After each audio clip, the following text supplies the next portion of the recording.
నేనేమంటున్నానంటే చనిపోయిన ప్రాణానికి కనీసం ₹1,00,00,000 కాంపెన్సేషన్ అన్న ఇవ్వాల్సింది. ఈ ప్రభుత్వము చాలా చీప్ గా చూసిందన్న ఆ భావన. ఎందుకంటే ఎంత ఆత్మక్షోభకు లోనై అతను ప్రాణాలు అర్పించినాడని ఇందిరమ్మ ఇల్లు చేతులు దుడుపుకుంటారా?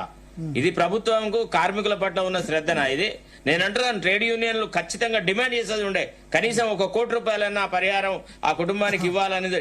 దిక్కులేని వాళ్లకు వీళ్ళకి ఎవరికి పడితే వాళ్లకు ₹1,00,00,000 పంచి పెడుతున్నాడు కదా రేవంత్ రెడ్డి. పంచుతున్నాడా లేదా చెప్పండి ఒక మాట. ఎవడో ఎక్కడో గేములు గెలిస్తే, ఎవడో ఎక్కడో టోర్నమెంట్లు గెలిస్తే వాళ్ళకి 500 గజాల భూములు ఇస్తున్నారు, కోట్ల రూపాయలు ఇస్తున్నారు. ఒక కార్మికుడు తన సోటి సోదర కార్మికుల సంరక్షణ కోసమని వాళ్ల బాగోకుల కోసం జీవితం అర్పిస్తే ₹1,00,00,000 ఇవ్వడా? గంత బిచ్చగాడా ముఖ్యమంత్రి? అది ఆలోచించాలి.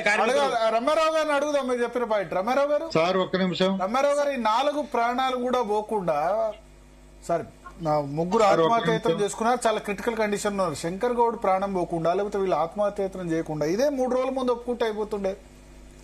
శంకర్ గౌడ్ గారి మరణానికి ఎట్లాగూ మేము కూడా చింతిస్తున్నాం, బాధపడుతున్నాం. ఏ ఒక్క కార్మికుడి ప్రాణాలు పోవాలి అని మా ప్రభుత్వం, వేరే ప్రభుత్వాల విషయం వదిలేసేయండి, మా ప్రభుత్వం అయితే కాంగ్రెస్ పార్టీ అట్లా ఎప్పుడు అనుకోదు.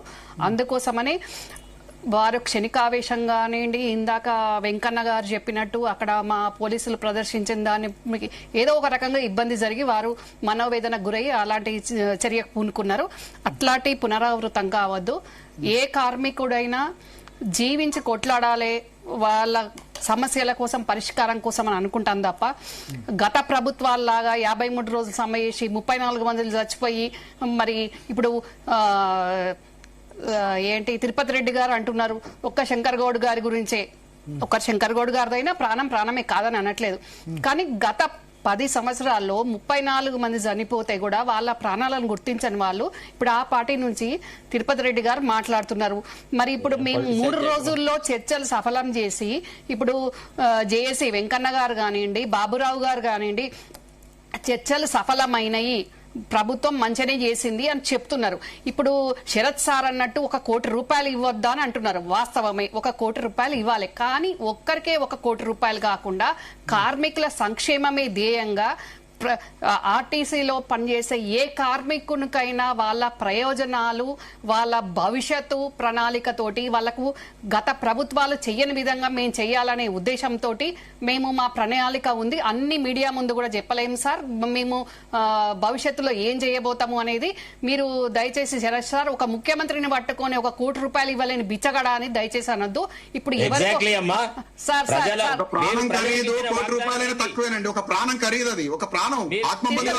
తిరుపతి రెడ్డి గారు అంటే ఒక కార్మికుడిని మీరు ₹1,00,00,000 ఆయనను ఒక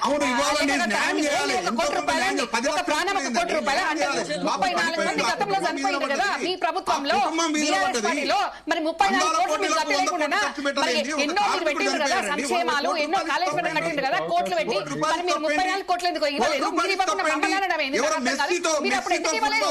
మీరు ఇవ్వకుండా ఇప్పుడు మమ్మల్ని చర్చలు సఫలమైన హ్యాపీగా ఉంటే మీరు అంటే వాళ్ళు చర్చలు సఫలం కావద్దు, ఈ ప్రభుత్వానికి మంచి పేరు రావద్దు, ఇంకా ఈ చర్చలు అట్లనే కొనసాగాలి, ఇంకా సమ్మెలు చెయ్యాలి, ఇంకా చాలా మంది చచ్చిపోవాలి.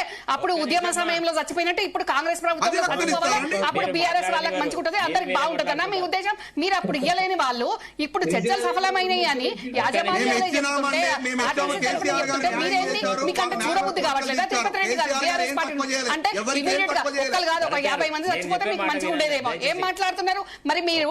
ఇప్పుడు మీరు మా చేతులకు ఇచ్చినప్పుడు మా బడ్జెట్ ఏముంది? ఇప్పుడు ఒక ఇల్లు కూలిపోతే మళ్ళా ఇల్లును సరిదిద్దడానికి సర్దుకుంటూ వచ్చినట్టు ప్రభుత్వము అట్లా పని చేయాల్సి వస్తుంది. వినండి ఏం బ్రహ్మాండం చేసిండ్రండి, ఏం బ్రహ్మాండం చేసిండ్రు, ఏం బ్రహ్మాండం ఉంది.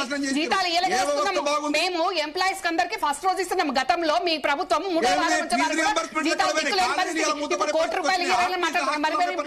మరి మీకు అప్పుడు మంచిగా ఉన్నది, సర్ప్లస్ రాష్ట్రాన్ని మీ చేతిలో చెప్పినాము. కాంగ్రెస్ పార్టీ తెలంగాణ ఇచ్చినాక మీరు ఎందుకు ఇవ్వలేదు? 34 మంది చచ్చిపోతే మీరు ఒక్కొక్కరికి మీరు ₹1,00,00,000 ఎందుకు ఇవ్వలేదు? చెప్పండి, నాకు ఈ సమాధానం చెప్పండి. ఇప్పుడు మీరు మమ్మల్ని అనే ముందు మీరు ఎందుకు చేయలేకపోయినారు ఆ పని? అంటే మీకు ఇష్టమున్న సంక్షేమ పథకాలకు ₹1,000 కోట్లు వస్తాయి, కానీ మీరు అన్నట్టు మీరు చెప్పిన ₹1,00,00,000 34 మంది గతంలో చచ్చిపోయిన వాళ్ళకు ఎందుకు ఇవ్వలేదు?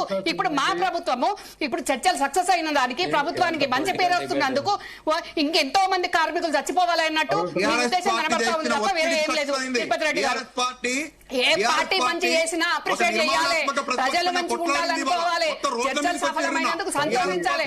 కాంగ్రెస్ పార్టీకి మంచి పేరు వస్తుంది అని మీరు కరెక్ట్ కాదు, అది కరెక్ట్ కాదు. జగన్ సార్ అడిగిన దాంట్లో ఒక పాయింట్ ఉంది, ఎవరెవరికో ఇచ్చిందో వీళ్ళకి కూడా ఇవ్వాల్సిందే ఉండే. ఒక్క కార్మికుడికే ఇవ్వడం కాదు, కార్మికులందరి సంక్షేమమే. ఎందుకంటే మా ప్రజాపాలన, మా ప్రభుత్వము కార్మిక పక్షపాతి కాబట్టి అందరి కార్మిక పక్షాన మేము ఆలోచిస్తాం, భవిష్యత్తు గురించి ఆలోచిస్తాము. ఇప్పుడు చనిపోయిన ఒక కార్మికునికి ఇవ్వలేదు, ఆ కుటుంబానికి ఏం చేస్తామో మీకు ఇప్పుడే చెప్పాలనా? తిరుపతి రెడ్డి గారు మీడియా ముందు చెప్పన్నా, మీరు చేయలేని వాటి గురించేమో మీకు కనబడదు కానీ ఇప్పుడు ₹1,00,00,000 ఇవ్వలేదు అనేది మీకు తప్పు కనిపిస్తుందామండి. తిరిగిపోయిన ప్రాణాన్ని ఎవరు తెప్పించలేము, దానికి మేము కూడా సంతాపం పడుతున్నాం, మేము కూడా దానికి సంతాపం తెలుస్తున్నాం. భవిష్యత్తులో ఎవరికి కూడా అలాంటి జరగొద్దు, ఏ కార్మికుడు కూడా క్షణికావేశానికి లోను కావద్దు. చర్చలు జరుపుకోవాలి, సఫలం చేసుకోవాలి, కొట్లాడాలి, సాధించాలి, కానీ ప్రాణాలు పోవద్దు అనేదే మా కాంగ్రెస్ పార్టీ ఉద్దేశం. ఇప్పుడు నాయకుల ఉద్దేశం కూడా, జేఏసీ గారి ఉద్దేశం కూడా. కానీ మీరు చర్చలు సఫలమైన దానికి మీకెందుకు బాధ అవుతుందో నాకైతే అర్థమైతలేదు.